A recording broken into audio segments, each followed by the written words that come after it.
प्रमाण नहीं, हमारी अच्छा है कि आप जरूर पढ़ाएं ताकि हमें सदगति प्राप्त हो। चलिए आगे, अब आवागमन नहीं करिएगा, चलिए।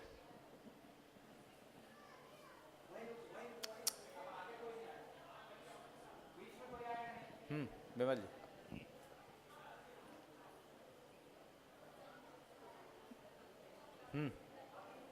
बोलिए देवाधिदेव 1008 श्री पार्श्वनाथ भगवान की, देवाधिदेव से आदिनाथ भगवान की।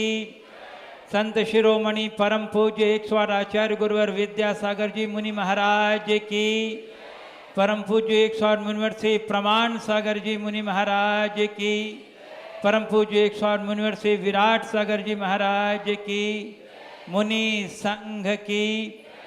सर्वप्रथम मैं यहाँ उपस्थित सभी श्रद्धालुओं का, इलाहाबाद वासियों का तथा रायबरेली और दिल्ली एवं विभिन्न स्थानों से जो श्रद्धालु जन आए हैं, और साथ ही उन सभी दर्शकों का जो अपने घर पर बैठ कर के पारस चैनल के माध्यम से इस शंका समाधान के कार्यक्रम का लाभ उठा रहे हैं, उन सबों का मैं हार्दिक हार्दिक अभिनंदन करता हूँ। बंधुओं, पूज्य गुरुवर का सम्मेद शिखर स्थित गुणायतन से विहार होते हुए, पद विहार करते हुए अभी इलाहाबाद में विराजमान हैं, और आपके लिए आगामी अक्षय तृतीया तक के लिए आप गुरुदेव का यहाँ पड़ाव सुनिश्चित है। मैं सभी दर्शकों से यह विनम्र अनुरोध करता हूँ कि आप यदि अक्षय तृतीया का गुरुदेव के प्रवास का यहाँ फ़ायदा उठाना चाहते हैं तो सादर आमंत्रित हैं।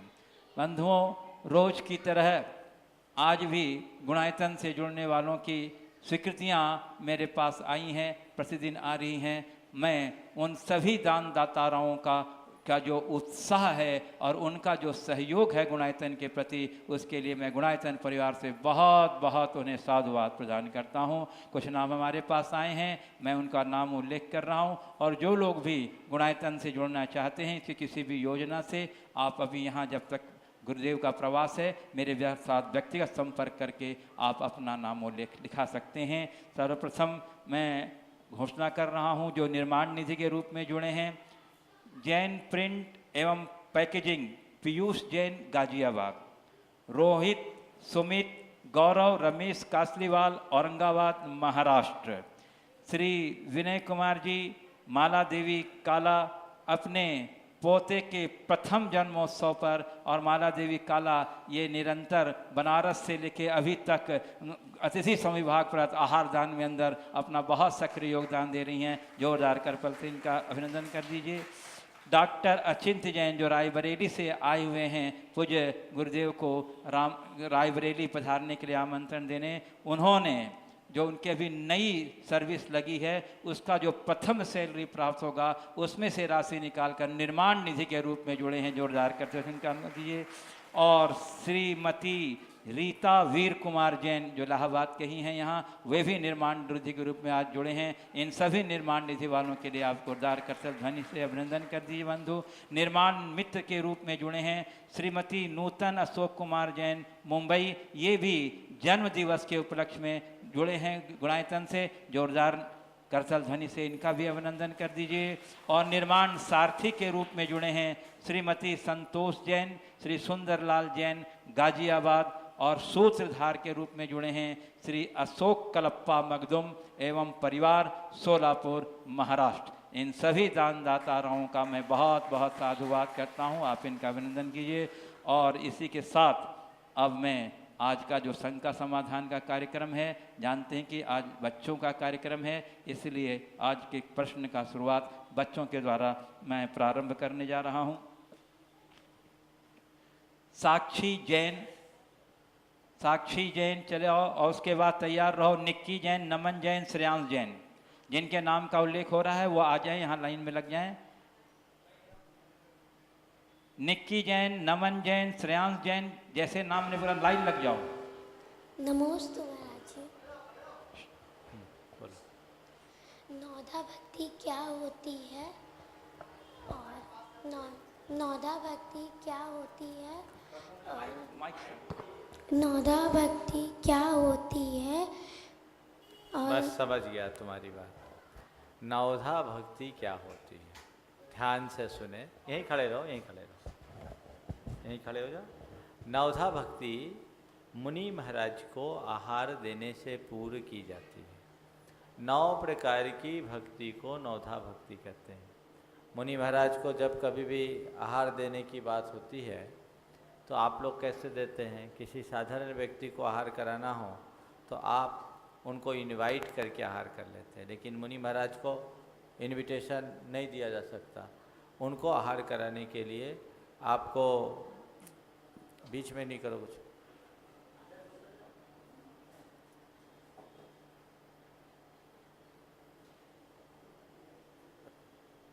मुनि महाराज को आहार देने की जो पद्धति है उसको नवधा भक्ति कहते हैं। इसमें सबसे पहले पड़गाहन होता है, ठीक है? जो दरवाजे पे खड़े होकर अत्रो अत्रो बोलते हैं उसको पड़गाहन या प्रतिग्रह कहते हैं। फिर इसमें परिक्रमा लगाते हैं। उसके उपरांत उन्हें घर में ले जाते हैं। घर में ले जाने के बाद उनके चरणों को धोते हैं, गंधोदक माथे पे लगाते हैं, ये दूसरी भक्ति है। फिर उनको प्रणाम करते हैं, ये तीसरी भक्ति है। फिर मन वचन काय की शुद्धि बोलते हैं और आहार जल की शुद्धि कहते हैं। तो मन की शुद्धि चौथी, वचन की शुद्धि पांचवी, आहार जल की शुद्धि छठवीं, और काय की शुद्धि छठवीं और आहार जल की शुद्धि सातवीं। मुनि महाराज की पूजन करते हैं और उनको ढोक देते हैं, नमोस्तु करते हैं। ये 9 मिलकर के नवधा भक्ति होती है।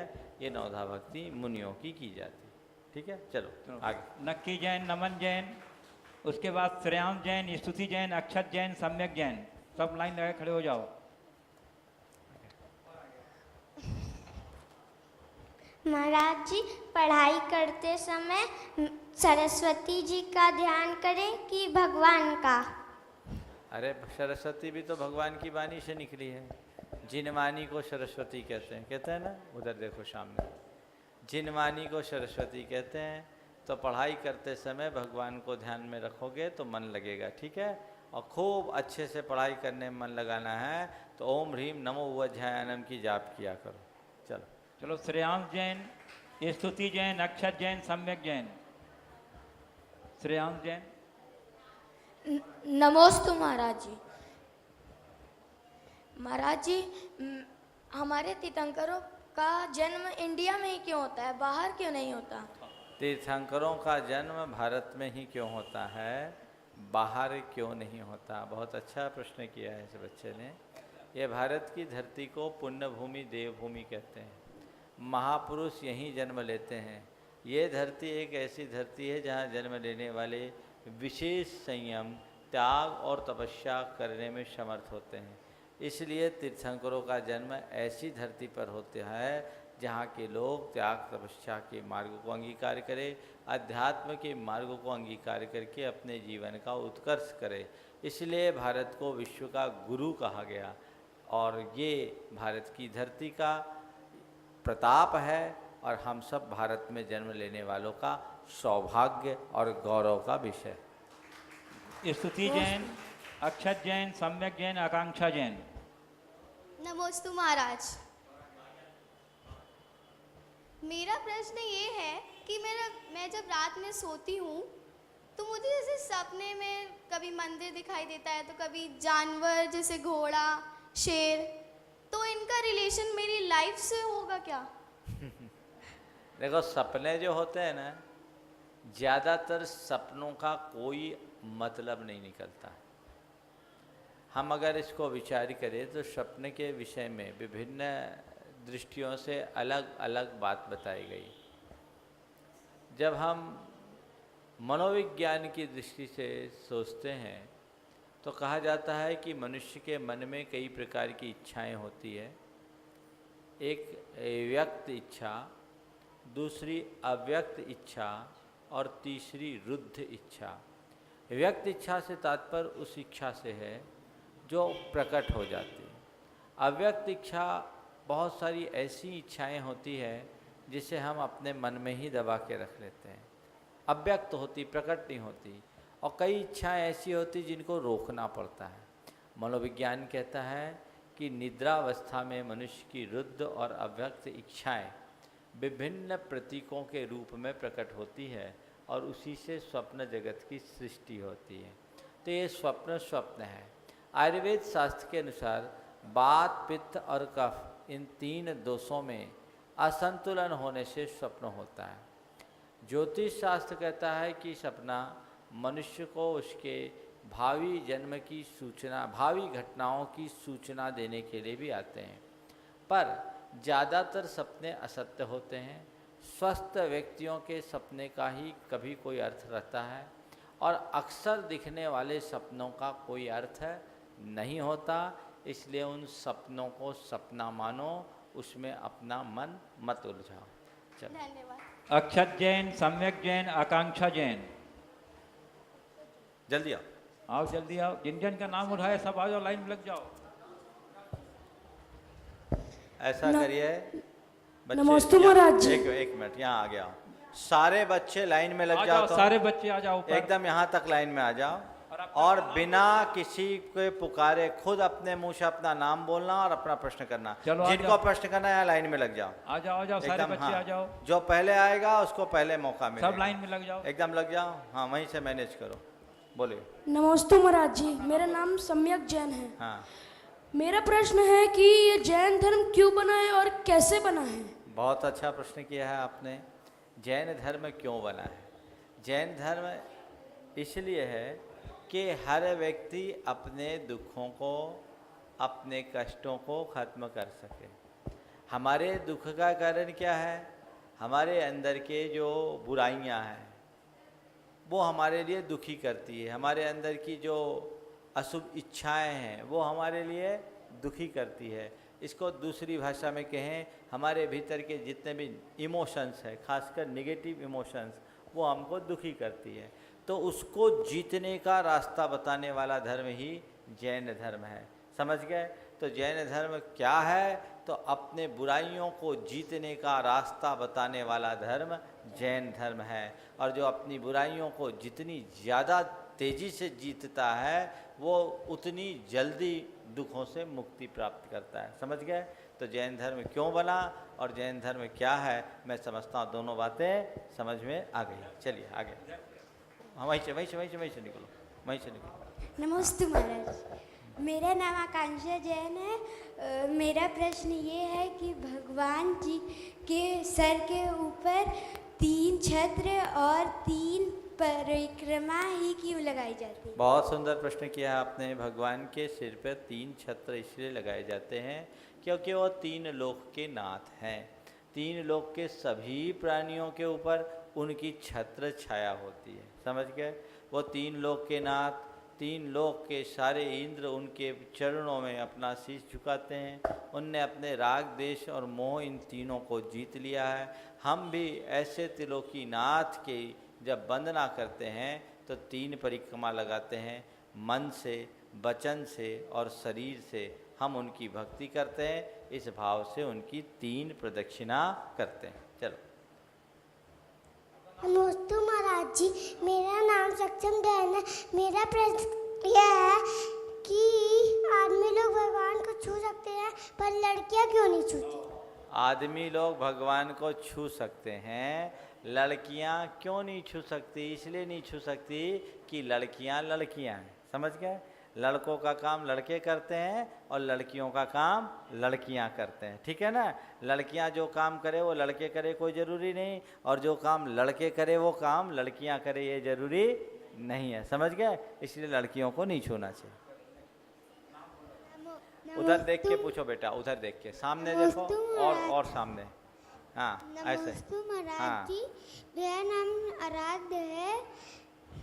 मेरा प्रश्न ये है, 2.5-3 में 3 कम 9 करोड़ मुनि महाराज ही क्यों होते हैं? उससे कम ज़्यादा क्यों नहीं हो सकते? हाँ, बहुत अच्छा प्रश्न किया। देखो, 2.5 का द्वीप में 3 कम 9 करोड़ मुनि महाराज ही होते हैं, ऐसा नियम नहीं है। मैक्सिमम अगर होंगे तो 3 कम 9 करोड़ होंगे। समझ गए? और ये कभी कभार ही होते हैं। 6ठे गुण स्थान से लेकर 14वें गुण स्थान तक के सब गुण स्थानों में जब मुनि महाराज होते हैं तब 3 कम 9 करोड़ इनका मैक्सिमम होता है नंबर। समझ गए? कभी कभार होते हैं और ये एक नियोग है। समझ गए? जैसे अपने 2 ही कान हैं, 2 ही आँख है ना, ऐसे ही मुनि महाराज की इतनी ही संख्या होती है अधिकतम। ठीक है, चलो नमोस्तु महाराज उधर जी, से। मेरा नाम ऋषभ जैन है। मेरा प्रश्न है कि रात में पूजा पाठ क्यों नहीं की जाती? रात में पूजा पाठ इसलिए नहीं की जाती कि रात में भोजन भी नहीं किया जाता। जब भोजन नहीं तो भजन नहीं, समझ गए? हम लोग दिन में भोजन करते, दिन में ही भजन करते, रात में जीव हिंसा की संभावना होती। रात में स्तवन किया जाता है, पाठ किया जाता है, पूजा नहीं। ठीक है, चलो। नमस्ते महाराज जी, मेरा नाम खुशी जैन है। मेरा प्रश्न है कि विज्ञान और वीतराग विज्ञान में क्या अंतर है? विज्ञान और वीतराग विज्ञान में क्या अंतर है? छोटी सी बच्ची ने बहुत बड़ा प्रश्न किया है।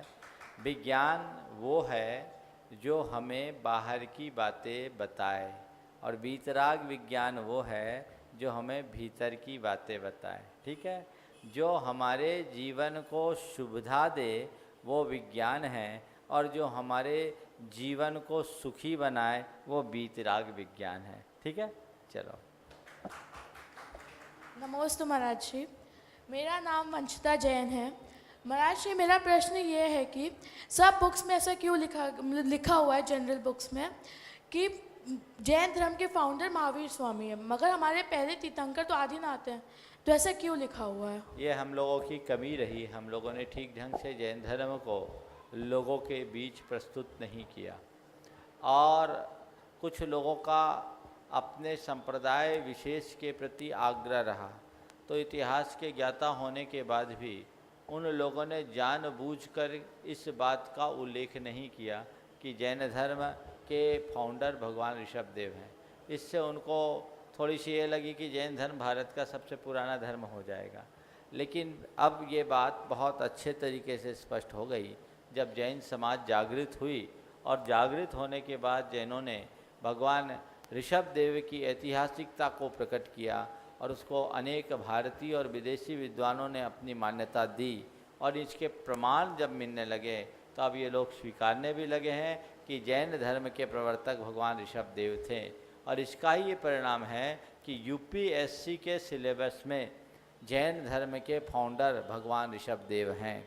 लेकिन अभी भी ये विडंबना है कि यूपीएससी में तो ऋषभदेव हैं, लेकिन अभी भी कुछ राज्यों के पाठ्यक्रमों में और शायद सीबीएसई या एनसीईआरटी के पाठ्यक्रम में अभी भी जैन धर्म के फाउंडर भगवान महावीर हैं। समाज को इसमें पहल करनी चाहिए और इस बात को बहुत अच्छे ढंग से प्रस्तुत करके यथासंभव संशोधित करनी चाहिए।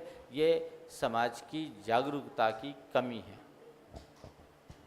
नमोस्तु महाराज जी, मेरा नाम छवि जैन है। मेरा प्रश्न ये है कि पार्श्वनाथ भगवान को चिंतामणि पार्श्वनाथ भगवान क्यों कहते हैं? बहुत अच्छा प्रश्न किया है। देखो, चिंतामणि किसको कहते हैं पहले पता है? चिंतामणि उसे कहते हैं जिस एक मणि होती थी पुराने ज़माने में, उस मणि के पास व्यक्ति जाए और जो सोचे वो मिल जाए। तो पारसनाथ भगवान को भी चिंतामणि के समान कह दिया कि चिंतामणि के पास तो मांगने के बाद मिलता है, पारसनाथ भगवान के पास जाओ तो जो भी तुम्हारी मनोकामना है अपने आप पूरी हो जाती है। इसलिए लोगों ने चिंतामणि कर दिया। ऐसे देखा जाए तो सब भगवान बराबर हैं, किसी भगवान विशेष के लिए कुछ कहने की आवश्यकता नहीं है। चलिए आगे। नमस्ते महाराज जी, मेरा नाम वेदिका जैन है। मेरा प्रश्न ये है कि एक लड़की को अपने कैरियर में कौन सी फील्ड को प्रायोरिटी देनी चाहिए? कौन सी फील्ड को प्रायोरिटी देना चाहिए? देखिए, सबसे पहले तो लड़की को अपने कैरियर के साथ अपने कैरेक्टर का ख्याल रखना चाहिए। एक लड़की आदर्श लड़की बने, पहला प्रयास, समझ गए? फाउंडेशन अगर अच्छा होगा तो बिल्डिंग को आप कितनी भी ऊंची उठा सकते हैं, और फाउंडेशन कमज़ोर होगा तो क्या होगा? आप बिल्डिंग को खड़ी कर सकते हो? नहीं कर सकते। तो फाउंडेशन मजबूत बनाओ। फाउंडेशन कैसे मजबूत बनेगा? जब तुम्हारा कैरेक्टर ठीक होगा। एक लड़की आदर्श लड़की बने। आदर्श लड़की की पहचान क्या है? आदर्श लड़की वो लड़की है जो अपने माता पिता की आज्ञा का पालन करती है, जिसके अंदर कोई खोटी आदतें नहीं होती है, जो व्यसन और बुराइयों में लिप्त नहीं होती और इसके साथ साथ अपने लक्ष्य के प्रति जो समर्पित रहती है, तो वो चीज़ सामने होना चाहिए। अब रहा सवाल कैरियर बनाने का। अगर कैरियर बनाना चाहे तो कोई निषेध में नहीं करता, लड़कियों को पढ़ लिख करके दक्ष बनना चाहिए, लेकिन उससे गृह कार्य में भी दक्षता रखनी चाहिए। सबसे बड़ा काम तो घर का कार्य है, जिसके प्रति आज की लड़कियां ध्यान नहीं देती। वो पढ़ लिख करके यही कहती है कि हम इसलिए थोड़ी पढ़े लिखे कि घर का काम करें। घर का काम जबकि जीवन का सबसे महत्वपूर्ण काम है, लेकिन आजकल की लड़कियां उसे सबसे गैर जरूरी काम समझने लगी। इसका दुष्परिणाम ये हो रहा है कि ढंग का खाना भी पेट में नहीं जा रहा है। तो ये घर की व्यवस्था को ठीक ढंग से संचालित करने का प्रयास प्रत्येक इस लड़की को करना चाहिए और पढ़ाई के लिए जिस भी फील्ड में उसको अनुकूलता मिले उस फील्ड में पढ़ सकती है। आज के समय में लड़कियों के लिए कोई दिक्कत नहीं है, बशर्ते जहाँ भी जाए अपने शील को, अपने संस्कार को और अपने चरित्र को सुरक्षित रखते हुए जाए तो कोई कठिनाई या परेशानी नहीं हो। नमस्ते महाराज। नमस्ते महाराज जी, मेरा नाम अनुष्का जैन है। मेरा प्रश्न है कि हमारे जैन धर्म में 24 तीर्थंकर होते हैं, लेकिन हम उनमें से कुछ ही को ज़्यादा महत्व देते हैं, जैसे पार्श्वनाथ भगवान, आदिनाथ भगवान जी, स्वामी महावीर जी। ऐसा क्यों? ये बिल्कुल बहुत अच्छी बात पूछी है। इसलिए मैं कहता हूँ कि बच्चों के प्रश्न ऐसे होते हैं जो बड़ों बड़ों को भी अच्छा बोध दे देते हैं। 24 तीर्थंकर हमारे मूल आराध्य हैं, 24 को ही हमें पूजना चाहिए, लेकिन लोगों के पास उतना समय नहीं है तो किसी को पूज लें। चलो मैं इसे अच्छा इसलिए मानता हूँ कि कम से कम 24 में ही सीमित है, 25वें के चक्कर में तो नहीं फंसे, तो मामला गड़बड़ हो जाता है। तो 24 को ही पूजे और 24 में किसी भगवान को ही पूजने की जो बात आ रही है वो इसलिए कि आदिनाथ भगवान चूँकि हमारे प्रथम तीर्थंकर रहे, इसलिए लोगों की आदिनाथ भगवान से आस्था विशेष जुड़ी। चंद्रप्रभ भगवान 8वें तीर्थंकर हुए और उनके साथ चमत्कार घटित हुआ। वाराणसी में समंतभद्र महाराज के काल में एक चमत्कार हुआ था कि उनकी भक्ति के प्रताप से एक पिंडी से चंद्रप्रभ भगवान प्रकट हो गए थे। तो इस चमत्कार के कारण चंद्रप्रभ भगवान का विशेष प्रभाव लोगों में प्रकट हो गया।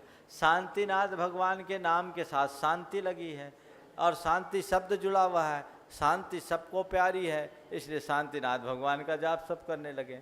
पार्श्वनाथ भगवान ने भयंकर उपसर्ग सहन किया, उनके ऊपर भयानक उपसर्ग हुआ और उस उपसर्ग को उनने सहा, इसलिए उनने अपने संकट का अपनी तपस्या से निवारण किया। तो पार्श्वनाथ भगवान को सबने विघ्नहर पार्श्वनाथ मानना शुरू कर लिया। उनने ऐसी तपस्या की तो जगत में उनकी सबसे ज़्यादा प्रतिष्ठा हो गई और महावीर भगवान शासन नायक है, इसलिए महावीर भगवान का नाम चल रहा है। तो ये तो अपना अपना प्रभाव है, पंचम काल का ही ये परिणाम है। हमें तो 24 को ही पूजना चाहिए, लेकिन चलो 24 में किसी को भी पूजो तो हमारा काम चल जाएगा। हर भगवान समान है।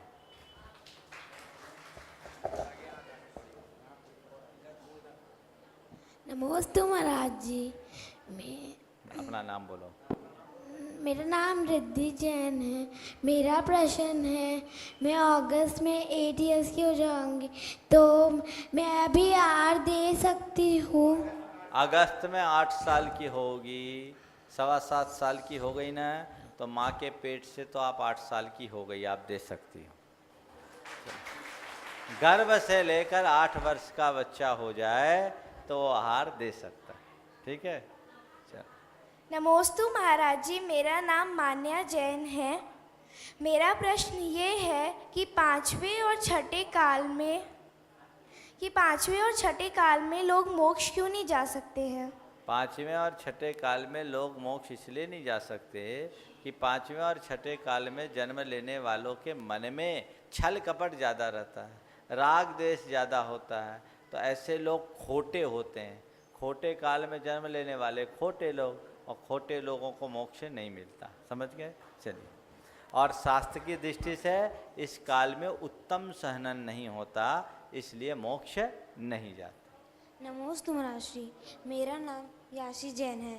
मेरा प्रश्न ये है कि हम लोग की पुस्तक में ये लिखा रहता है कि महावीर भगवान की शादी हुई थी और उन्होंने 30 साल की उम्र में घर छोड़ दिया था और उनकी एक बेटी हुई थी। क्या ये सच बात है? देखिए, श्वेतांबर मान्यता के अनुसार है, और चूँकि श्वेतांबर साहित्य विश्व में ज़्यादा प्रचारित हुआ तो इतिहासकारों ने उसी आधार पर उसे लिख दिया। दिगंबर मान्यता के अनुसार भगवान महावीर की शादी नहीं हुई, और जब शादी ही नहीं हुई तो पुत्री होने का सवाल कहाँ। नमस्ते महाराज जी, मेरा नाम अनुष्का जैन है। मेरा प्रश्न ये है कि नियम लेना सबके लिए ज़रूरी क्यों होता है? बहुत अच्छा आपने पूछा, नियम लेना सबके लिए ज़रूरी क्यों होता है। एक बच्चे की माँ ने बच्चे की शिकायत की, दिल्ली से आई थी। उसने कहा, महाराज जी ये कोई नियम लेना नहीं चाहता, आप इसको नियम दो। जैसे ही मैं उसकी तरफ देखा तो उसने एकदम छूटते ही कहा, महाराज मैं नियमों से बंधना नहीं चाहता, मैं कोई नियम नहीं लेना चाहता। नियम क्यों लूँ? बोले बिल्कुल ठीक। बोले खेलते हो? बोले हाँ खेलता हूँ। बोले क्या खेलते हो? बोला क्रिकेट खेलता हूँ। बोले क्रिकेट का मज़ा कब आता है? जब खेलते हैं। बोले अच्छा, केवल खेलने से मज़ा आता है? क्रिकेट खेलो और उसके सारे नियम को हटा दो तो कोई मज़ा आएगा? हाँ, क्रिकेट खेलोगे उसके सारे नियम को हटा देंगे तो कोई मज़ा आएगा क्या? क्यों नहीं आएगा? महाराज क्रिकेट का मज़ा ही तब है जब हम नियम में खेलें, नियम खत्म कर दे तो मज़ा कहाँ? तो मैंने कहा भैया यही तो मैं तुमसे कहता हूँ, जिंदगी का मज़ा तभी है जब अपने आप को नियम से जोड़ो। नियम से मुक्त हो जाओगे, जीवन का मज़ा खत्म हो जाएगा। समझ गए? इसलिए अपने जीवन में मज़ा लाना चाहते हो तो कोई ना कोई नियम में बंधो। आगे हो गया? आगे। नमोस्तु महाराज जी, मेरा नाम अनुश्री जैन है। मेरा प्रश्न ये है कि आहारचर्या में लाइट जलने से क्या प्रॉब्लम रहती है? आहारचर्या में लाइट जलने से प्रॉब्लम, आलोकित पान भोजन मुनियों के लिए, गृहस्थों के लिए बताया है। तो ऐसी ही जगह में भोजन लेना चाहिए और भोजन बनाना चाहिए जहाँ प्राकृतिक प्रकाश हो। कृत्रिम प्रकाश जहाँ आपको करना पड़ता है वहाँ अल्ट्रावायलेट रेज नहीं जाती। अल्ट्रावायलेट रेज नहीं जाती यानी वो जगह प्राशुक नहीं होता। तो ऐसी जगह में आहार बनाने और करने में एक प्रकार से रात्रि भोजन का दोष लगता है। इसलिए शुद्ध प्रकाश और शुद्ध हवा युक्त स्थान में ही भोजन बनाना चाहिए और भोजन करना चाहिए। आगे। नमस्ते महाराज जी, मेरा नाम रिया जैन है। मेरा प्रश्न ये है कि जीवन में अनुशासन ज़रूरी क्यों होता है? जीवन में अनुशासन जरूरी क्यों होता है? देखो, बिना अनुशासन के तो कोई चीज़ में मज़ा ही नहीं आता है। आप गाड़ी चलाओगी और गाड़ी के रूल्स को फॉलो नहीं करोगे तो गाड़ी में दिक्कत होगी ना। हाँ, आप तो गाड़ी नहीं चलाते लेकिन आपके पापा लोग गाड़ी चलाते हैं ना। हाँ, तो हर चीज़ में एक डिसिप्लिन होता है, उसको अगर फॉलो नहीं करोगे तो सब मामला गड़बड़ हो जाएगा। जो अनुशासन में बंधा रहता है उसकी लाइफ बैलेंस्ड होती है, और जो अनुशासन को तोड़ देता है उसकी लाइफ अस्त व्यस्त हो जाती है। तो बैलेंस लाइफ जीना चाहते हो ना तो डिसिप्लिन में रहना चाहिए। चलिए। नमस्ते महाराज जी, मेरा नाम है कृपा जैन। महावीर भगवान की चिन्ह लॉयन क्यों है? महावीर भगवान का चिन्ह लॉयन क्यों है? बहुत अच्छा प्रश्न किया है। कल भी मैंने बताया था, ये इसका कोई कारण नहीं।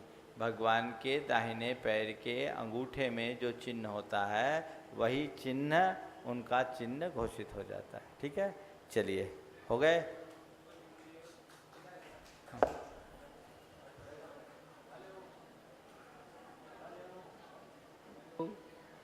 कुछ ऑनलाइन क्वेश्चन बच्चों के आए हुए हैं। आप पूछे। हाँ, एक प्रश्न है, कुमारी वर्तिका जैन पांड्या वाराणसी से पूछ रही हैं कि बोरिंग का पानी तो वैसे ही साफ रहता है, फिर भी मंदिरों में, धर्मशालाओं में, नलों की टोटियों में कपड़ा क्यों बांध दिया जाता है? उसमें काई लग जाने से और भी गंदा लगने लगता है, अप्रभावना होती है, जीवों की उत्पत्ति हो जाती है। देखिए, कोई भी पानी आप यूज करें तो उस पानी के साथ छन्ने का इस्तेमाल तो फिर भी करना चाहिए, भले वो साफ हो।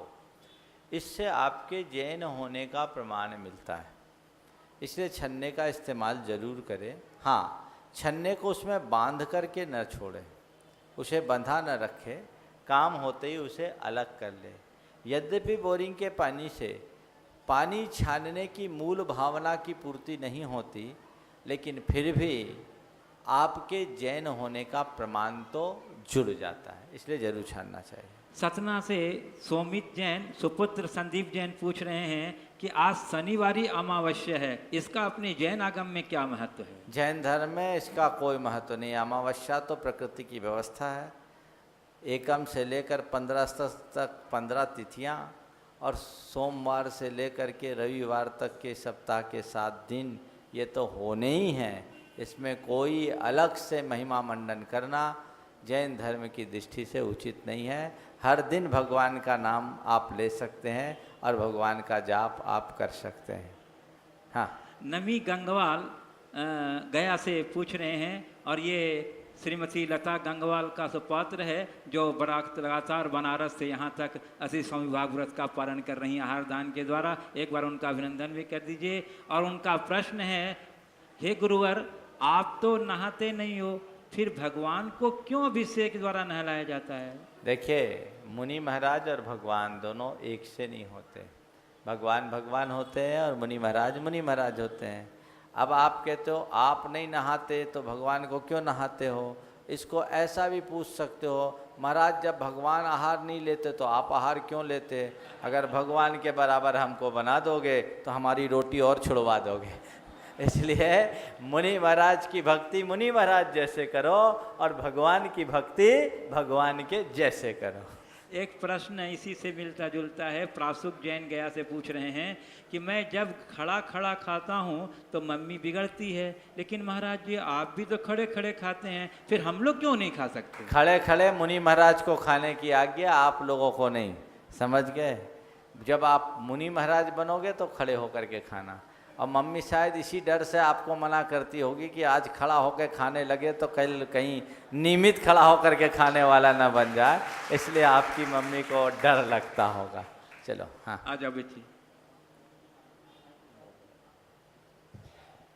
नमोस्तु महाराज जी, मेरा नाम श्रेया जैन है। मेरा प्रश्न है कि महाराज जी के आहार में हमेशा औरतें साड़ी क्यों पहनती हैं? देखो, आप स्कूल जाती हैं ना, तो स्कूल कोई भी कपड़े पहन के जाती है क्या? नहीं। क्या पहन के जाती है? School dress. स्कूल की ड्रेस। तो स्कूल में स्कूल की ड्रेस क्यों मस्ट है? क्यों मस्ट है? क्योंकि वो रूल है, वो ड्रेस कोड है। समझ गए? ऐसे ही मुनि महाराज को आहार देने का भी अपना एक ड्रेस कोड है, इसलिए साड़ी पहन करके ही देना चाहिए। ठीक है? चलो बंधुओं, आप लोग जिस पारस चैनल के माध्यम से घर बैठे पूरे देश और विदेश में लोग गुरुवर की शंका समाधान का और इस धार्मिक कार्यक्रम का लाभ उठा रहे हैं, वह पारस चैनल के माध्यम से हो रहा है, जो जैन धर्म की प्रभावना और संतों की प्रभावना का एक अद्भुत स्तुत्य कार्यक्रम है। हमें प्रसन्नता है आपको अवगत कराते हुए कि आज पारस चैनल के chairman Shri Rajesh ji Jain model town Delhi से आए हुए हैं, और उनके साथ वहाँ का प्रतिनिधि मंडल, वहाँ के मॉडल टाउन के अध्यक्ष श्री NC जैन, महामंत्री श्री रवि जैन और अरुण जैन आए हुए हैं। मैं उन्हें आमंत्रित कर रहा हूँ कि वे कृपया यहाँ पधारें और गुरुवर के चरणों में श्रीफल भेंट करके आशीर्वाद ग्रहण करें। श्रीफल नहीं, अपना मन। हाँ, आ जाओ। हाँ, और अपनी भावना व्यक्त करने के लिए मैं श्री राजेश जी जैन को भी यहाँ आमंत्रित कर रहा हूँ प्रतिनिधि मंडल के साथ। बच्चों के प्रश्न हो गए, इन लोग प्रश्न पूछ लेने दो। प्रश्न दे दो। नमोस्तु महाराज। महाराज, आजकल जो युवा भटक रहा है इधर से उधर, जैन मंदिरों के यहाँ के अलावा, पूछे ना, यहाँ के, यहाँ आ जाए, उधर देख के। जैन मंदिरों के अलावा दूसरे वैष्णव मंदिर में या कहीं वैष्णो देवी या साईं बाबा के या पता नहीं कहाँ कहाँ भटक रहा है। हम लोग या तो उनको अच्छी तरह से हम अपनी तरफ से उनको संस्कार नहीं दे पा रहे हैं, या तो माता पिता की गलती है या समाज की गलती है या वातावरण की गलती है। इसके लिए क्या करें? दूसरा, हाँ, या मुनि महाराज की भी गलती हो सकती है। मुनि महाराज भी नहीं, मैं इसलिए कहना चाह रहा, मुनि महाराज की गलती ऐसे है, कोई मुनि महाराज किसी को किस तरह से सिखाते हैं, कोई क्या सिखाता है।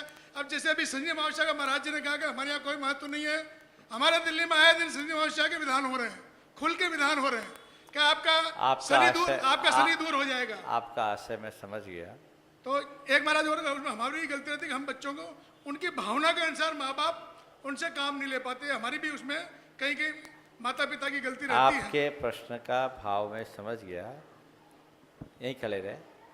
आपने जो बात रखी है वो बहुत गंभीर है।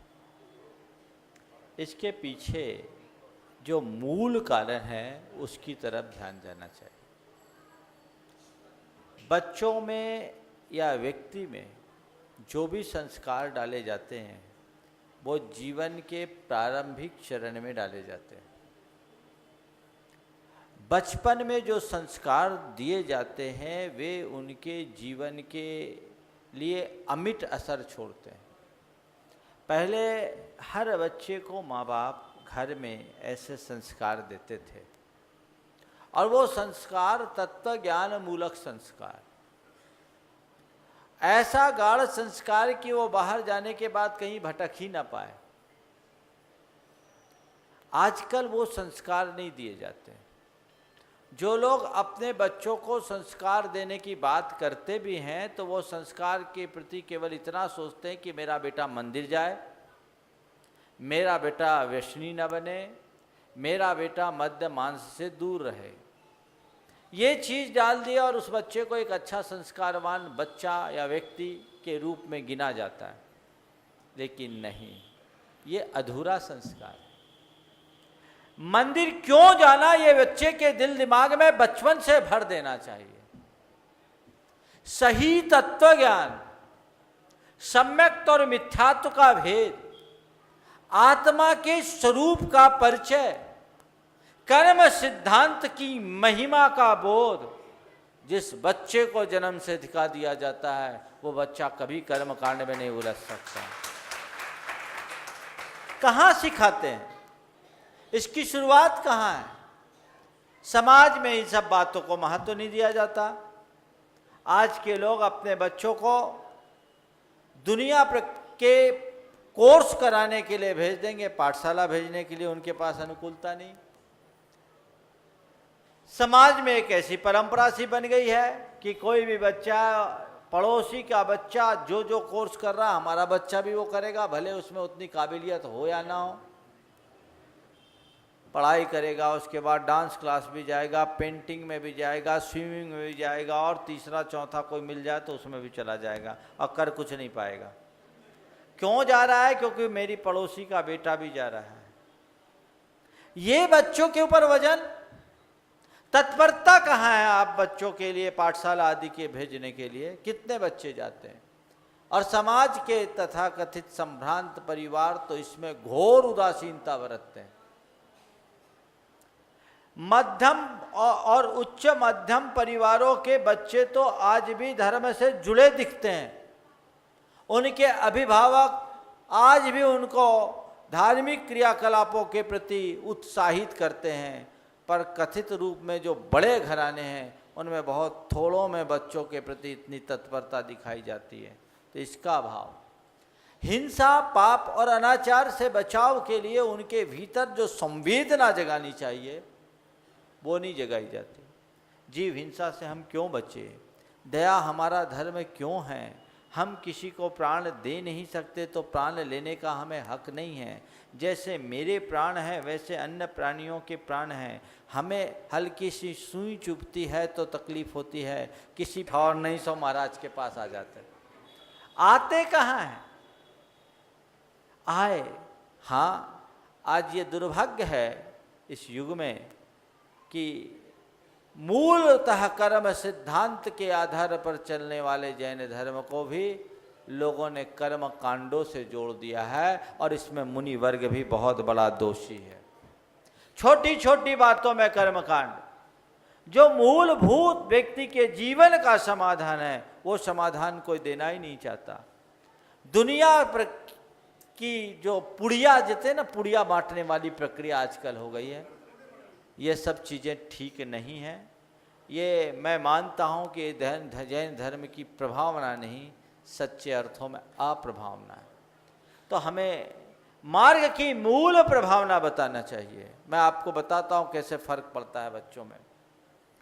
मैं अभी सम्मेद शिखर में था, एक युवक मेरे पास आया, दिल्ली से आया था।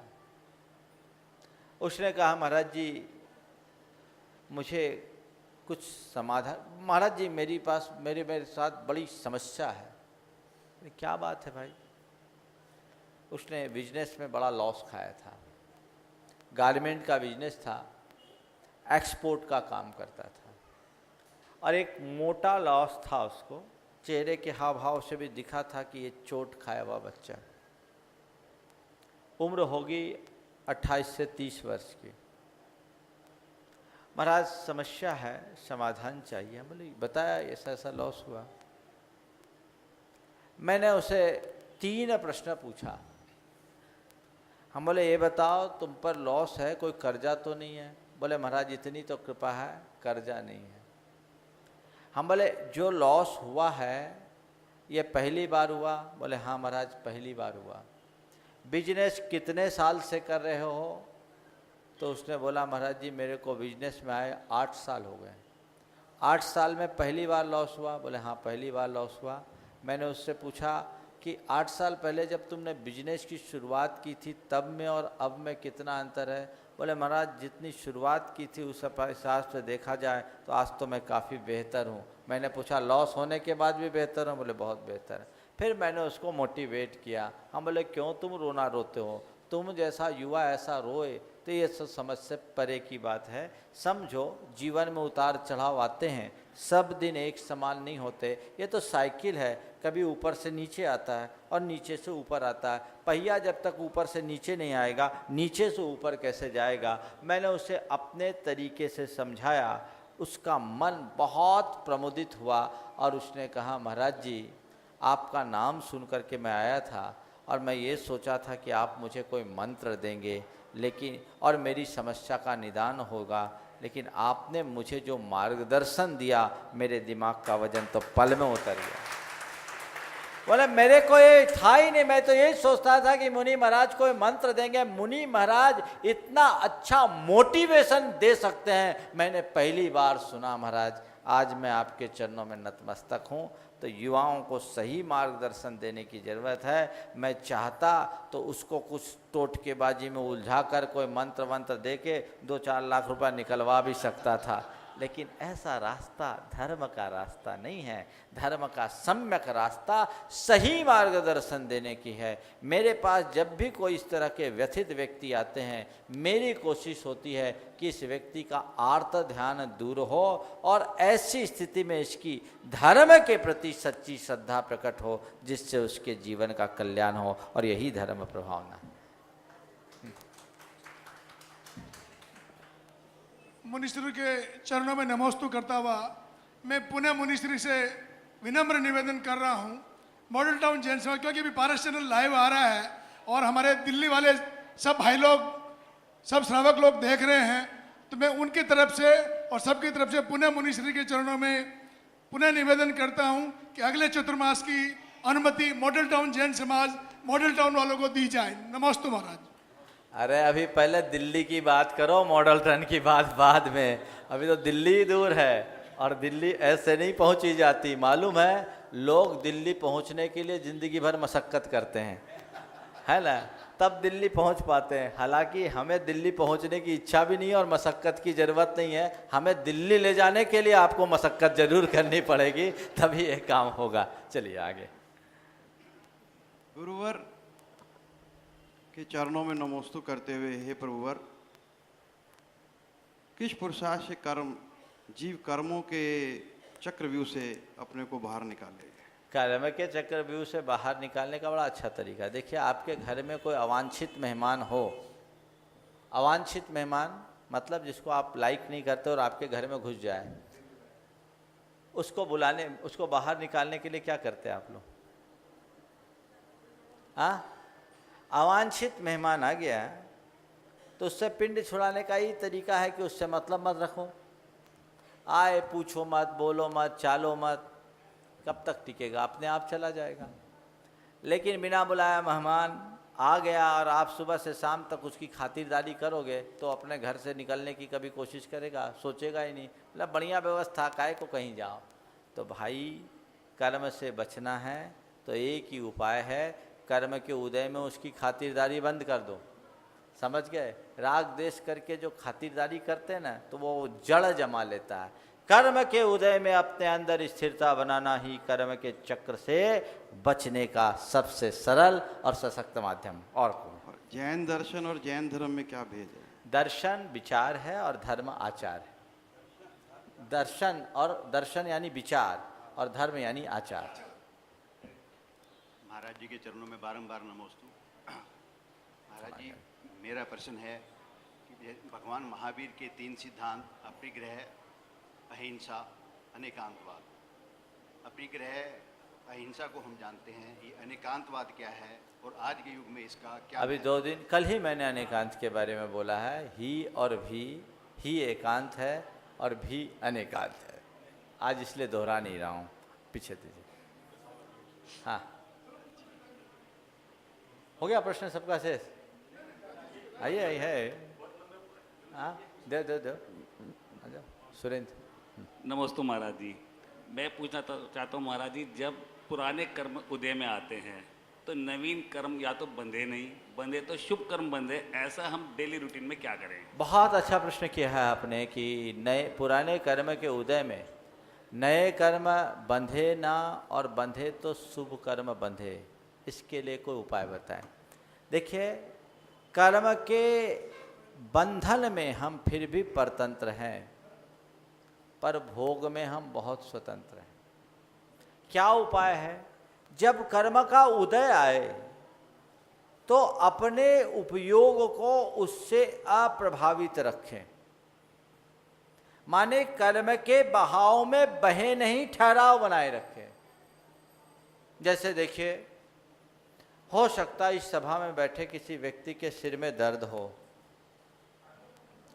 लेकिन अभी इस सभा में बैठे हैं, ध्यान इस कार्यक्रम को देखने का, इस कार्यक्रम से जुड़ा हुआ है, तो सिर का दर्द होते हुए भी सिर के दर्द का अनुभव है?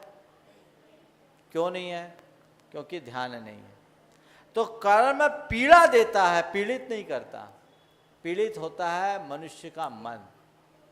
तो हम अपने मन को जागरूक रखेंगे तो कर्म के उदय में भी कर्म की मार खाने से बच जाएंगे। और जो कर्म के उदय में कर्म की मार खाने से बच जाते हैं, उनके लिए फिर नए कर्मों का प्रहार नहीं होता। तो बस अपने उपयोग की धारा को बदलो। जब मन उद्विग्न होने लगे, चित्त में अशांति होने लगे, उस घड़ी में अपने मन को शुभ में लगा दो, तो बंधेगा तो शुभ कर्म बंधेगा, अशुभ से बच जाओ। हाँ, नमस्ते महाराज जी, हम लोग मंदिर में शांति धारा करते हैं, उसके बाद कलश करना चाहिए कि नहीं करना चाहिए? इसके बारे में मैं कई बार बता दिया भैया।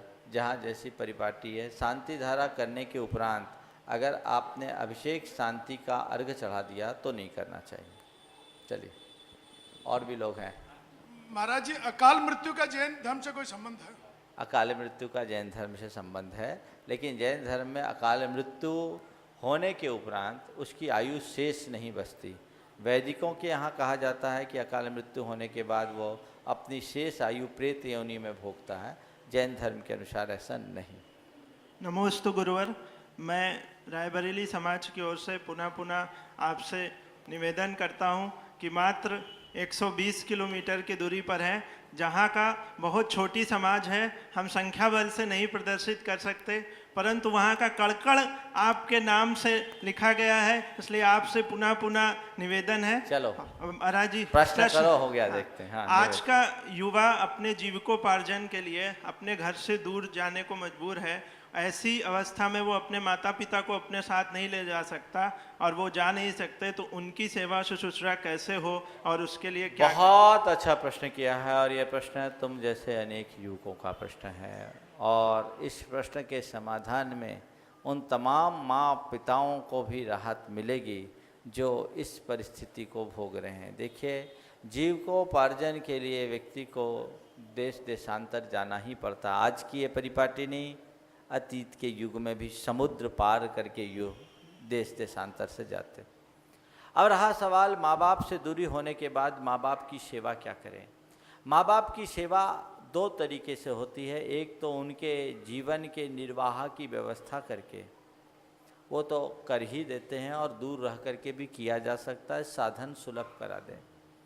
लेकिन सबसे बड़ी सेवा माता पिता की अगर मुझसे पूछो तो एक ही है, वह है अपने आचार और व्यवहार से अपने माँ बाप के गौरव और कीर्ति को सर्वत्र फैलाने का।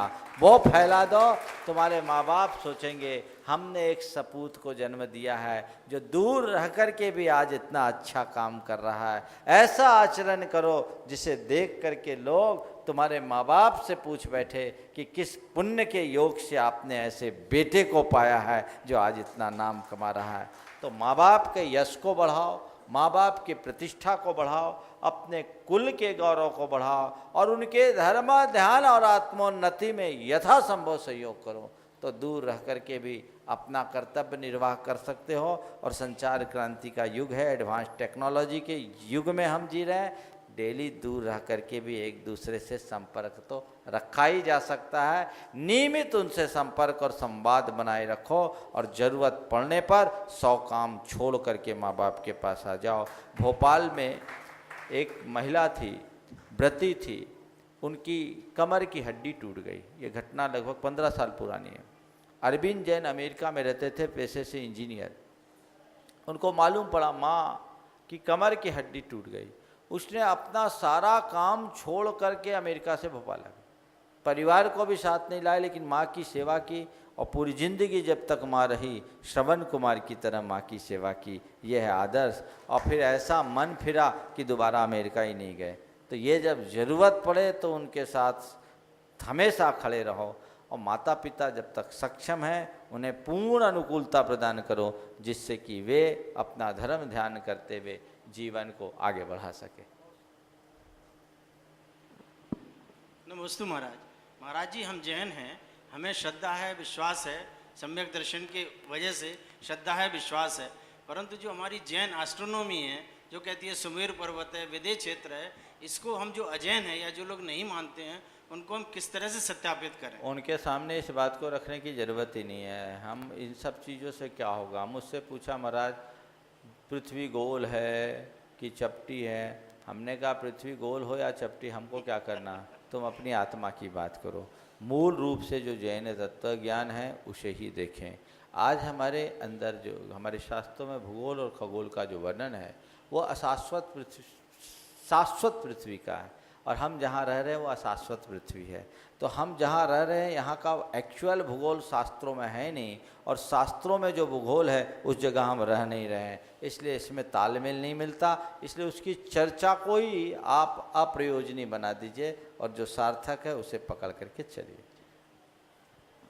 नमस्ते महाराज। श्री जी का अभिषेक करते हैं हम लोग शुद्ध वस्त्र पहन के करते हैं, तो क्या वेदी पे हम लोग शुद्ध वस्त्र ना पहन के शर्ट माथा टेक सकते हैं? थोड़ी सुरक्षा रखना चाहिए। मेरी राय में वेदी में को भी आप शुद्ध वस्त्र पहन करके ही स्पर्श करें, ताकि उसकी शुद्धि बनी रहे। कई महिलाएं भी छू लेती हैं। बोल दिया ना, चलिए। नमोस्तु गुरुवर, मैं महेंद्र कुमार जैन इलाहाबाद से। महाराज जी, मेरा प्रश्न है कि आज तनाव भरी जिंदगी में लोग इसके लिए योग को सहारा ले रहे हैं। लोग योग से जो है अपने तनाव दूर करने का प्रयास कर रहे हैं। तो क्यों नहीं हमारे जैन धर्म में जो योग की बात कही गई है, हम अपने प्रवचन के साथ साथ कभी सुबह आधे घंटे की क्लास योग के माध्यम से अक्सर होती है समय समय पर, जहाँ हम लोग अस्थायी पड़ाव होता है वहाँ होती है। और हम जब 10 लक्षण में शिविर करते हैं उसमें तो रोज़ होता है। इसके लिए समय निकाल करके रुचिपूर्वक आने की ज़रूरत है। इस प्रकार आज की शंका समाधान का समय पूर्ण हो गया। परम पूज्य गुरुदेव के चरणों में मैं अपना नमन अर्पित करते हुए आज के इस कार्यक्रम को विराम दे रहा हूँ। बोलिए परम पूज्य आचार्य गुरुवर श्री विद्यासागर। बोलिए परम पूज्य स्वामी मनोहर श्री प्रमाण सागर जी महाराज की। रोज आज की तरह कल भी इसी समय से शंका समाधान कार्यक्रम चलेगा। प्रातः 8:30 बजे से इसी स्थान पर मंगलमय प्रवचन गुरु का होगा। आप सभी समय से आएंगे। और अब आरती का कार्यक्रम संपन्न हो रहा है।